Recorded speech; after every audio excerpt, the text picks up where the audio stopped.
Hindi ako si Mon, ako si Marlon. Pero nasa ilog ulit tayo ngayon. At shoutout nga pala dyan kay Chef Chito ng Red Lantern. Yang chow lang ay okay na, kaya magluto ka hanggat gusto mo. Kaya tara, samahan nyo kami rito at magne-nature trip ulit tayo. Birthday nga pala ng aking kumpare, kaibigan na si Christian Monteagudo at kilala din sa tawag na Ampon. At dito daw siya ngayon magse-celebrate sa ilog dito sa barangay namin. Kaya isang bati muna dyan. Papunta na nga pala ako sa Ilaya. Titingnan ko kung anong ginagawa nila. At eto, nagluluto na nga si paring Raymond. Adobong manok sa gata. Masarap na sa ulam, lalo na kung pangpulutan. Napakasarap talaga dito tumira sa probinsya. Kahoy lang ang panggatong. Okay na okay na. At nilalagyan na ni paring Valiente ng papaya para lalong sumarap. Eto, tingnan nyo naman. Bahaw na lang ang kulang. At ayun, may nauna na pala. Pero sa kabila daw yan pumusta. At nandito din si Buddy at si paring Lad. Meron nga din pala dyang inihaw na liempo na lulutuin ng pinsan ko na si Josel. Ay siya, tikme. At naandyan din ang nanay ng birthday boy, si Doña LP. At shoutout din kay Bessie na nasa Japan. At meron din dyan nilaga, mais nga lamang. At meron din dyang isda na Black Master Rider Black. Ito naman ang isa sa masarap, ang Gotong Batangas. At merong 3 kabuong manok dyan. At ilelechon daw ito sa kawayan. Kaya tara, papunta na sa ilog dahil mainit na. At nandito na nga ang ibang tropa. At eto, hindi magkaige sa lechonan ng manok dahil ayaw daw umikot. Kaya bahala na, sisindihan na ni paring Obet. At eto, ang ibang tropa, pinapanood ang paggawa ng lechonan ng manok. At dahil hindi nagkaige, ayan, mano-mano na lang daw lulutuin. At syempre, kailangan dyan ng karelyebo. At eto, 3 katao pa. At naghahanda na sila ng pagkain dahil gutom na ang lahat. Kaya ano pang inaantay nyo? Tara, at sugodan na! Napakasarap talagang kumain ng sama-sama. Lalo na at kumpleto ang mga tropa. Kamayan nga lang pala ang labanan dyan. Kaya talaga namang mapapasarap ang inyong kainan. At padaanan muna natin sila ng isang video dyan habang nagkakainan. At dito naman sa ilog, kumakain ang ibang kasamahan namin dahil nahuli ang pagdating nila. At eto, tingnan nyo kung sino ang sumunod. Walang iba kundi si Teng, ang kapatid ni Ampon. At dumating din ang pinsang kong si Kuhit at si pinsang Arnel. At naandyan din ang kagalang-galang naming kapitan, si Kapitan Frank Dado. At dahil uhaw na ang lahat, eto, umpisahan na natin ang tagayan. Unahin natin ang birthday boy, si paring Ampon. Happy birthday sa'yo! At isunod natin ang pinakamatalas, ang pinsang kong si Kuhit. Dito naman kay paring Valiente, ang kapatid ng birthday boy.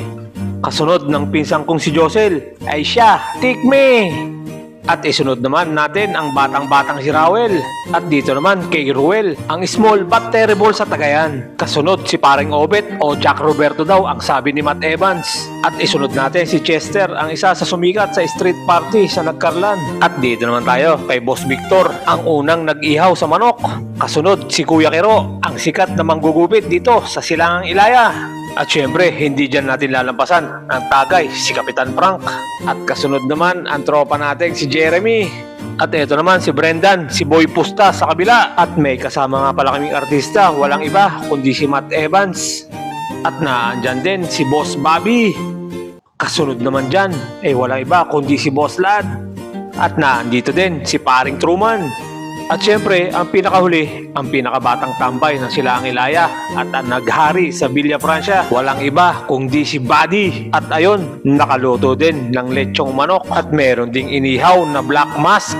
At nagpahabol pala dyan si Boss Mayo ng 3 malalaking tilapia. At bigla palang dumating dyan si Avatar. Nagbebenta ng 10 buko. At dahil naging maganda ang usapan, palit na lang daw sa lambanog ang kanyang buko. At buhat-buhat na nga niya ang buko na tinatawid sa ilog.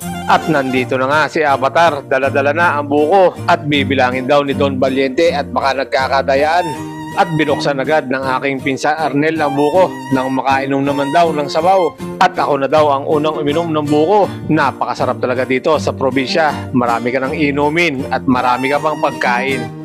At dahil nagkakasarapan na, eto pa ang lambanog. 2 Wilkins nga pala ang uubusin dyan. At lumipat na nga pala ng pwesto dito na daw sa ilog.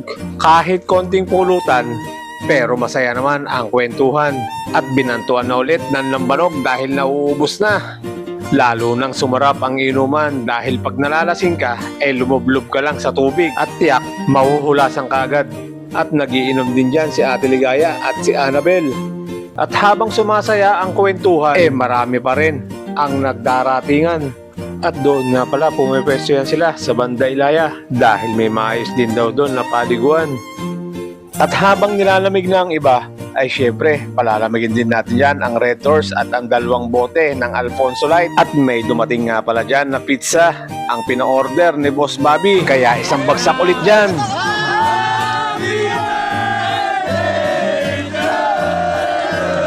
At may dumating dyan bagong lutong sopas galing kay paring Raymond. At sinundan pa yan ng lugaw.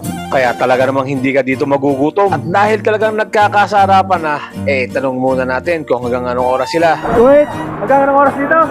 Alas 10.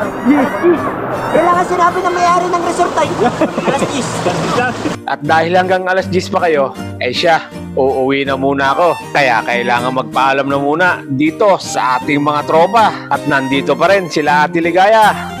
At eto, kasabay ko na rin pa uwi ang aking pinsan na si Budjoy. Kaya hanggang dito na lang muna. Maraming salamat at nasayang ko na naman ang 6 na minuto ng buhay nyo. Palike, comment at share na rin ng video na ito para mapanood ng iba. Adios!